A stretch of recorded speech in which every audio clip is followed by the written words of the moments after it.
अभी जो है धीरे धीरे दुकानें खुलनी शुरू हो गई हैं, ठीक है। स्ट्रीट पर बाज़ार जो है, बाज़ार से अभी मैं दूसरी तरफ आ गया था क्योंकि मेरे को अभी जाना है, ठीक है, रूफ़ ऑफ द करमान, जिस जगह का नाम है, ठीक है।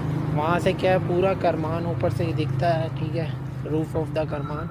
तो अभी मैं थोड़ा सा वॉक करूँगा, उसके बाद फिर हम टैक्सी बुक करते हैं और निकलते हैं यहाँ से।